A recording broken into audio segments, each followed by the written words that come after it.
people come into the Edmonton Humane Society, most of the times they see these animals that are on display in glass rooms and ready to go into their homes. And few people realize that so many of them have some heart-wrenching stories. Stories that, you know, if people knew all of them, they would just be blown away.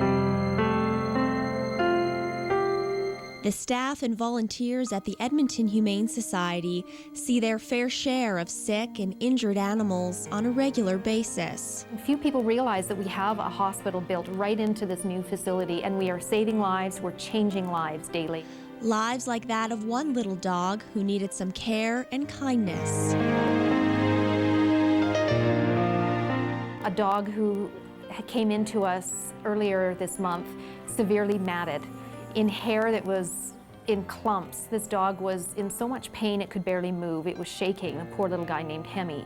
Hemi received a good shave and plenty of TLC and is now getting ready to be put up for adoption.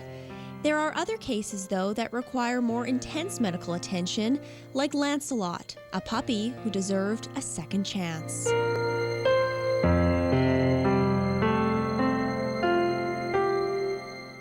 Our medical staff noticed that he was quite sore walking on one of his back legs and realized that he had a fracture that was quite old. We don't know how long that he had been running around with this injury, but it was too far along for them to repair.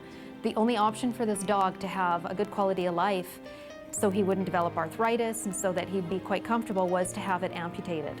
Lancelot surgery was made possible by a special fund. We have a fund set aside specifically for donating to help with major medical cases like amputations or specifically buying special surgical equipment for amputations, for sending an animal to another veterinary clinic if we don't have the expertise here. That happens a lot. We have some great veterinarians that open up their hearts and doors for us. They go above and beyond, and sometimes we have to send animals there, but we still have to pay for the surgery, so that comes out of the Sick and Injured Animal Fund. While Lancelot did undergo drastic surgery, his story has a happy ending, because just days after his operation, he was adopted by a loving family. However, some stories do not end that way, and some animals are left fighting for their lives. It was a very sad case a couple of weeks ago where someone brought in a gym bag that he had found in a back alley near his home. It was zipped up and he heard some mews coming for little cats meowing, and he went up and he was just stunned to see, as he unzipped the bag, that there were 4 kittens in there, very sick, and he brought them to us.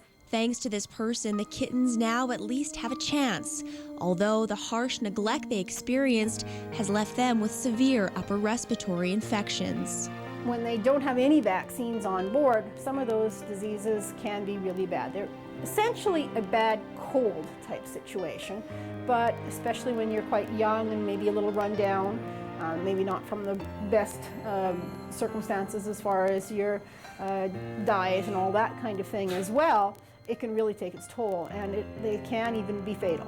Sadly, this is not the first time the staff has seen animals dumped and left to die, and they thank those individuals who go that extra step and save animals in need. We're here to go above and beyond for animals. We take in 10,000 animals or more every year, whether it be hard luck cases or just people aren't able to care for them anymore. In order for us to do our part, we need the public to do their part, to not turn a blind eye. If there's anything that you see that you may be able to help with, any kind of situation, please do that.